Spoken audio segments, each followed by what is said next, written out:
வணக்கம் மாணவ செல்வங்களே. சிஎம் டேலண்ட் சர்ச் எக்ஸாமினேஷனுக்கான மாடல் கொஸ்டின்ஸில் ஏற்கனவே 12 கேள்விகள் பார்த்துருக்கோம். இது 13வது கேள்வி பாருங்க.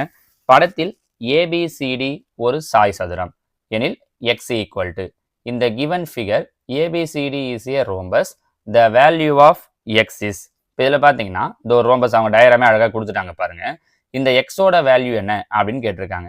நமக்கு ஒரு விஷயம் தெரியும், இந்த ரோம்பஸ் இருக்கு, ஒரு சாய் சதுரம் இருக்குன்னா அதோட மூளை விட்டங்கள் செங்குத்தாக இருசம கூறிடும் அப்படின்னு நம்ம படிச்சிருப்போம். சரிங்களா? அதாவது என்ன அப்படின்னா, இந்த இடத்துல ஆங்கிள் எவ்வளோ வரும் அப்படின்னா 90 டிகிரி வரும். அங்கேயும் 90 டிகிரி, இங்கேயும் 90 டிகிரி. அப்போ இந்த ஆங்கிள் 90 டிகிரியா இருக்கும். இந்த விஷயம் தெரிஞ்சிச்சுன்னா ஆன்சர் முடிஞ்சிச்சு. இங்கே 90 டிகிரி, இங்கே அவங்க என்ன கொடுத்துட்டாங்கன்னா 40 டிகிரி அப்படின்னு சொல்லிட்டாங்க. அப்போ இது ஒரு ட்ரையாங்கிள். கரெக்டா? இப்போ இந்த ட்ரையாங்கிளில் ஒரு முக்கோணத்தோட 3 கோணங்களை கூட்டினா என்ன கிடைக்கும்? 180 டிகிரி கிடைக்கும். கரெக்டுங்களாமா? இப்போ இது 90, இது 40. ஸோ 90 + 40 என்ன கிடைச்சிரும்? நமக்கு 113 கிடைச்சிரும். அப்போ இந்த ஆங்கிள் வேணும்னா 180லேருந்து என்ன பண்ணால் போதும் அப்படின்னா 130 மைனஸ் பண்ணால் போதும். 180ல் 130 மைனஸ் பண்ணோம் அப்படின்னா 50 டிகிரி.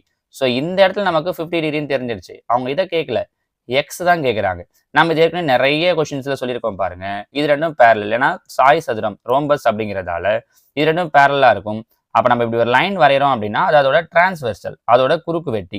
அப்படின்னா இங்கே என்ன ஆங்கிள் வருதோ அதே ஆங்கிள் தான் இங்கே வரும். நம்ம ஆல்ரெடி இங்கே என்ன வரும்னு சொல்லிட்டோம். இப்போ நம்ம கண்டுபிடிச்சிட்டோம் 50 டிகிரின்னு கண்டுபிடிச்சிட்டோம். அப்போ இங்கே 50 டிகிரினா கண்டிப்பாக இதுவும் என்னவா தான் இருக்கும்? 50 டிகிரியாக தான் இருக்கும். ஸோ எக்ஸோட வேல்யூ 50 டிகிரி. முடிஞ்சிச்சு. நமக்கு ஒன்றும் இல்லை, இந்த இடத்துல 90 டிகிரி வரணும் அப்படிங்கிற கான்செப்ட் மட்டும் தெரிஞ்சதுன்னா ஆன்சர் ஈஸியாக சொல்லிடலாம். So answer option B 50 degree. நம்ம புரிஞ்சு முடிதுங்களாமா? இவ்வளோதான் விஷயமே. ஸோ இதில் பேஸ் பண்ணி நான் உங்களுக்கு இங்கே ஒரு கொஸ்டின் கேட்டிருக்கேன் பாருங்க. ஜஸ்ட் ஒரு சின்ன சேஞ்ச் தான் பண்ணியிருக்கேன். என்ன அப்படின்னா கான்செப்ட் எல்லாம் அதே தான்.